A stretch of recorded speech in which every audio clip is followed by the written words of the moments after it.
쉽게 빼시는 분들이 있고 좀 어렵게 빼시는 분들이 있는데요. 일단 좀 쉽게 빼는 방법부터 좀 말씀을 드릴게요. 이분의 경우에는 큰 노력 없이 2개월 동안 그냥 음식 계속 꾸준히 배부르게 먹으면서 5kg를 감량하신 분이 계십니다. 임신 중에 쪘던 살이 또 많이 안 빠지잖아요. 이렇게 임신 중에 쪘던 살을 2달 동안 6kg 정도 감량하신 분이 계십니다. 좀 쉬운 방법을 찾으셨는데요. 과일을 충분히 먹는 것, 그리고 밥보다는 고구마를 좀 충분히 먹는 것, 채소를 충분히 먹는 식사였습니다. 물론 밥을 마음껏 먹고 햄버거, 치킨, 피자 마음껏 먹으면서 살을 뺄 수는 없다는 건 다 알고 계실 거예요. 대신 우리가 다이어트 식사로 알고 있는 닭가슴살, 토마토 샐러드 이런 것만 처음에 시도를 하시다가 너무 이제 지겹다 이런 분들의 경우 과일을 충분히 먹으라고 하면 굉장히 좋아하십니다. 과일을 살찔까봐 못 먹었는데 이렇게 많이 먹어도 돼요 하시면서 충분히 드시는 분들의 경우 빠르게 효과가 나타납니다. 그래서 하루에 과일을 1kg까지 권하기도 해요. 아침 식사, 또 점심 저녁에 식전에 드시고, 식사로는 방울토마토도 같이 드시지만 고구마로 식사를 대체해도 됩니다. 그래서 하루에 1kg 정도의 과일과 또 적당한 채소를 드시고 또 고구마도 드시면서 배고플 틈이 별로 없잖아요. 이렇게 드시면서도 2달에 5kg, 6kg 정도 감량할 수가 있습니다. 그런데 나는 좀 빠르게 빼야 되겠다. 좀 더 세도 괜찮으니까 10kg, 20kg 빼고 싶다. 이런 분들이 계신다면 두 번째 방법을 추천을 드립니다. 역시 하루에 과일은 500g 정도를 꼭 드시는 겁니다. 이와 같이 이 과일을 드시면서 같이 드셔야 되는 것이 바로 해독 주스입니다. 해독 주스를 저는 1리터까지 하루에 챙겨 드시라고 말씀을 드립니다. 해독 주스는 어떻게 만드느냐? 역시 과일, 채소인데요. 채소 비중이 훨씬 더 높게 만드는 것이 좋습니다. 이 사과와 양배추와 케일 또는 샐러리를 넣으면 됩니다. 사과, 양배추, 이 샐러리를 거의 1대1대1 정도로 비율을 맞춰서 물을 좀 넣어서 1리터로 만들면 양이 굉장히 많습니다. 이것을 아침 식사 그리고 점심과 저녁에도 충분히 드시고, 식사는 내가 좀 허기를 면할 수 있는 정도로 고구마나 또는 꼭 계란을 드셔야 하는 분들이 있다면 계란 정도를 드시는 것도 좋습니다. 과일 500g과 해독 주스 1리터, 이거를 먼저 늘 드시는 거예요. 그리고 배고플 때 견과류나 고구마나 계란을 소량 드시는 겁니다. 그람 수를 정해드리지 않는 이유는 사람마다 양이 다 다르기 때문에 나머지 음식은 나에게 좀 맞게 드시고 과일 500g과 해독 주스 1리터 이것을 꼭 챙겨 드시면 좀 10kg, 20kg도 감량이 되는 분들이 많이 계십니다. 다이어트 하실 때는 과일, 해독 주스 이 두 가지를 잘 기억하시면 됩니다. 그런데 다이어트를 오랫동안 시도하셔도 잘 안 됐던 분들의 공통점으로 염증이 있는 분들이 많습니다. 아무리 굶어도 살이 안 빠져요. 아무리 운동해도 살이 안 빠져요. 이런 분들은요, 몸속에 염증이 많은 상태라고 볼 수 있습니다. 이런 분들은 제가 면역 주스, 나나 주스라고 이름을 지었는데요. 염증을 빠르게 줄이는 주스라고 생각하시면 됩니다. 여기에는 바나나가 들어가고요. 그리고 두유, 요즘은 콩을 갈아서 직접 집에서도 제조해서 드시는 분들도 많이 계시죠. 바나나와 두유, 그리고 아몬드 20알 정도, 20g 정도 넣으시고 여기에 물 50ml와 살짝 죽염을 넣어서 좀 진한 맛을 느끼게 해주면 좋습니다. 바나나, 두유, 아몬드, 죽염, 물 약간 이렇게 넣으면 굉장히 맛있는 주스가 됩니다. 어린이들도 학생들도 고소하고 달콤하기 때문에 굉장히 좋아합니다. 근데 이 성분이 염증을 완화시키는 성분이에요. 바나나의 베타카로틴이나 아몬드에 들어있는 비타민 E, 과일과 견과류에 들어있는 다양한 비타민, 미네랄들과 항산화 물질들이 염증을 빠르게 줄여줍니다. 제가 위험 있는 분들은 과일 드시기도 힘들다 할 경우에 나나 주스로 시작하시라고 말씀을 드리기도 합니다. 염증이 있는 분들은요, 과일 500g, 해독 주스 1리터, 그리고 나나 주스 한 300ml 정도, 이것을 꼭 필수로 드신다면 염증도 줄고 장도, 위도, 간도 굉장히 빠르게 회복될 수가 있습니다. 네, 해독 식사는 우리 몸에 영양을 공급해주면서 독소를 잘 배출하는 식사라고 할 수 있습니다. 그러면 독소 식사도 있느냐라고 물어볼 수 있는데요. 맞습니다. 독소 식사는 과식하는 습관을 가지면 몸에 독소가 많이 쌓일 수 있고요. 소화가 잘 안 되는 음식을 먹으면 대사산물이 몸에 독소를 만들어냅니다. 많은 분들이 아마 고기를 많이 먹은 경험, 또 뷔페 식사를 많이 해본 경험이 있을 텐데요. 그건 독소 식사라고 할 수 있습니다. 반대로 해독 식사는 자연의 음식으로 많이 구성을 하면 자연히 해독 식사가 됩니다. 여기서 많이 드셔야 되는 음식은 과일류, 채소류, 통곡식, 버섯류, 해조류, 견과류, 씨앗류, 콩류입니다. 이렇게 8가지 정도 식품군은 이 자체가 충분한 영양도 공급이 되고 노폐물이 많이 생기지 않는 음식이 될 수 있습니다.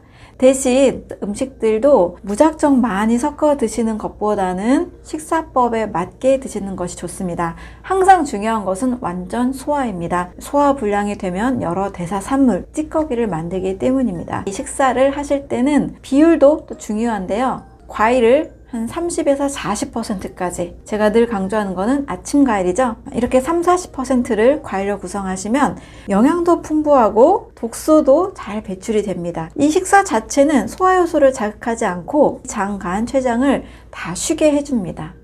그리고 이전에 먹었던 쌓였던 독소들도 다 배출을 시켜줄 수 있습니다. 그리고 채소류는 소화력이 좋으신 분들은 생채소를 잘 소화시킬 수 있지만 위가 약하고 소화력이 나쁜 분들은 채소는 익혀 드시는 것을 추천을 드립니다. 상추 몇 입 정도는 크게 무리가 없겠지만 양배추나 당근이나 단단한 식물 세포벽을 가진 채소들은 꼭 익혀서 또 쪄서 드시거나 당근의 경우에는 기름에 볶아서 드시는 것도 좋습니다. 채소류를 점심과 저녁에 현미 잡곡 식사와 함께 익혀서 채소류 반찬을 각각 하루 300g 정도씩 드시면 몸에 독소가 쌓이지 않고 해독이 잘 됩니다. 그리고 밑반찬들로 해조류나 버섯류를 합쳐서 한 100g 정도씩 드시면 좋습니다. 견과류는 하루에 한 30에서 50g까지 드시면 좋고요. 또 씨앗류를 대신할 수 있는 기름인 올리브오일이나 들기름을 한 20g 정도씩 드시면 됩니다. 이렇게 드시면 또 현미, 잡곡, 통곡식은요 지나치게 많이 드시는 것은 추천하지 않습니다. 미국의 의사들의 의사로 알려진 조엘 펄먼의 경우에는 20% 미만으로 먹으라고 했습니다. 그러면 하루 칼로리의 20% 정도면 밥 한 공기 있잖아요. 한 공기를 점심과 저녁에 나눠 드시거나 점심에 한 끼 정도 드시는 것이 좋습니다. 하루 중에 식사할 타임이 없어서 저녁밖에 안 된다 하시는 분들은 저녁 식사 한 공기로 드시면 됩니다. 그리고 콩도 두부나 렌틸콩, 병아리콩 정도를 하루에 소화 잘 되는 만큼을 드시면 좋습니다. 이러한 8가지 식품군들은 내 몸에 영양을 공급해 주면서 자연히 독소를 적게 만들고 그 전에 쌓였던 독소까지도 제거해 주기 때문에 8가지 식품군을 활용한 식사, 해독 식사를 최대한 많이 하시는 것을 추천을 드립니다. 해독 식사를 권했을 때 어떠한 변화가 있는지 많은 분들이 궁금하신데요. 첫 번째로는 현재 앓고 있던 질병이 있다면 약을 줄이거나 컨디션, 신진대사가 매우 좋아지는 것을 볼 수가 있습니다. 선천적인 갑상선 질환을 가지고 있었던 어린 학생이 있었습니다. 엄마가 이제 상담을 요청해서 상담을 하게 됐는데요. 갑상선 약을 일반 식사로 할 경우에는 점점점 늘려가는 패턴으로 가기가 쉬워지죠. 한 알 먹던 걸 2알로, 2알에서 3알로 이렇게 늘리게 됐는데 늘려야 되는 시점에 아침 식사만 과일로 식사법을 변경을 한 경우가 있었습니다. 그랬을 때 2알, 3알 늘려가던 약을 1알로 줄일 수가 있게 되었고 아이들은 감기에 잘 걸리잖아요. 감기에 잘 안 걸리게 됐다라는 기쁜 소식을 듣게 됐습니다. 어린이들의 경우 감기에 자주 걸릴수록 키가 잘 안 자라잖아요. 감기로 인해서 몸에 염증이 생기면 키를 성장시키는데 필요한 에너지를 보낼 수가 없기 때문에 애들이 키가 잘 안 자랍니다. 감기도 안 걸리고 키도 잘 크게 됐다라는 이야기를 하고 있습니다. 그리고 당뇨 전 단계와 당뇨에 걸렸던 분들이 혈당 수치가 200에서 120으로 또 400에서 150으로 600에서 250 정도로 굉장히 줄어드는 사례들도 많이 있었습니다. 해독 식사라는 것은 저는 사람이 먹어야 되는, 원래 마땅히 먹어야 되는 음식들을 자연스럽게 먹다 보니까 몸 전체 신진대사가 안정화된다라고 꼭 말씀을 드리고 있습니다. 당뇨에도 역시 해독 식사, 또 독소를 쌓지 않게 하고 염증을 해결하는 해독 식사가 매우 중요했던 거죠. 세 번째로는 고지혈증, 고혈압은 자연히 사라지게 됩니다. 대부분 고지혈증의 경우에는 한국인들은 또 삼시세끼 쌀밥을 먹다 보니까 고지혈증, 고혈압, 당뇨 세트로 많이 따라다니잖아요.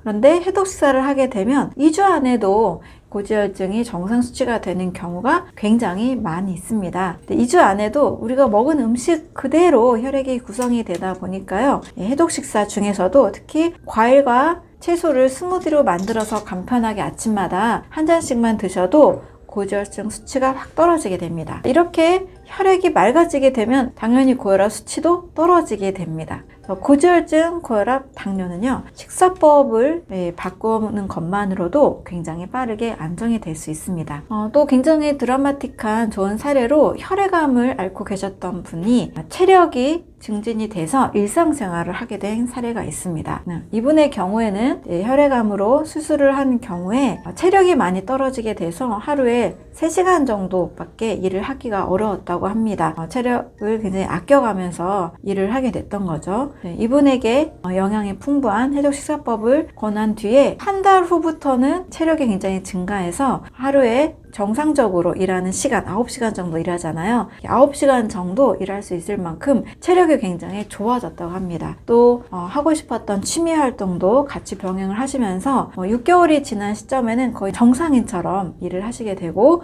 오히려 건강을 더 관리하게 되니까 훨씬 삶을 살아가는 행복 지수가 많이 향상됐다라는 이야기들을 전해주고 계십니다. 또 선천적으로 시트룰린 혈증을 앓고 있는 유전자 결손 질환인 이 어린 아이도 있었습니다. 이 아이의 경우에는 항상 단백질 식사만 하라는 처방을 받게 되었고 억지로 고기를 많이 먹다 보니까 몸에서 이제 암모니아 냄새까지 나게 되는 상황까지 이르게 됐습니다. 쌀밥을 소화시키지 못하는 그런 질병인데요. 쌀은 먹지 않더라도 과일과 채소 식사를 꼭 먹을 수 있도록 권했을 때 몸에서 암모니아 냄새가 빠져나가고 또 아이가 평상시 자주 앓았던 복통이나 손목, 발목의 통증이 많이 줄어드는 사례도 있었습니다.